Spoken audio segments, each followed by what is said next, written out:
ఛత్తీస్గఢ్ లో భారీగా మావోయిస్టులు లొంగిపోయారు. జగత్లపూర్ లో 108 మంది మావోయిస్టులు లొంగిపోగా వారిపై 3,29,00,000 రివార్డు ఉంది.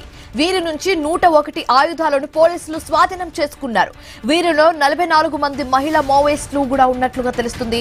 2024 నుంచి ఇప్పటి వరకు బస్తర్ డివిజన్ లో 2,625 మంది మావోయిస్టులు లొంగిపోయారు. వీరి నుంచి పెద్ద మొత్తంలో బంగారం కూడా స్వాధీనం చేసుకున్నారు. వీరిలో Dandakaranya special zonal committee west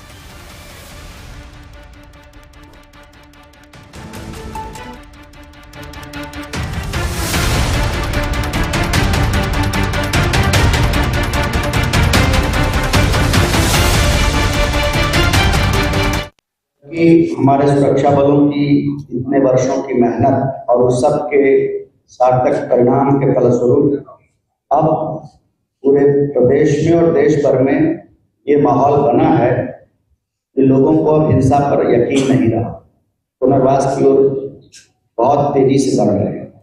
इसी क्रम में दंडकारण्य स्पेशल जोनल कमेटी के 108 माओवादी कैडर्स ने आज पुनर्वास किया है, जिसमें 44 महिला माओवादी कैडर शामिल। इन 108 माओवादी कैडर्स पर 3.29 करोड़ रुपए का इनाम घोषित। पुनर्वास करने वाले माओवादियों से जो सूचना मिली उसके आधार पर सुरक्षा बलों ने डंप रिकवरीज किया है,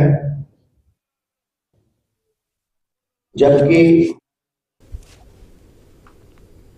ఇదే అంశానికి సంబంధించి మరింత తాజా సమాచారం మా కరెస్పాండెంట్ నవీన్ ఫోన్ ద్వారా అందిస్తారు. నవీన్, శివాని, మనం చూడొచ్చు ఛత్తీస్గఢ్ లో మావోయిస్టులకు మరోసారి ఎదురుదెబ్బ తగ్గిందని చెప్పుకోవచ్చు. దాదాపుగా 108 మంది మావోయిస్టులు జగదల్పూర్ లో లొంగిపోయిన సిచ్యువేషన్ కనపడుతుంది. 108 మంది దగ్గర 101 వెపన్స్ ను కూడా స్వాధీనం చేసుకున్నారు. భారీ ఎత్తున కూడా మంచి వెపన్స్ అంటే AK-47 ఇన్సాస్, SLR లాంటి వెపన్స్ ను కూడా పూర్తి స్థాయిలో కూడా పోలీసులకి అప్పచెప్పినట్టు పరిస్థితి కనపడుతుంది. మావోయిస్టులు ఈ నెల అంటే 31 వరకు కూడా కేంద్ర ప్రభుత్వం ఒక డెడ్ లైన్ ఇచ్చింది.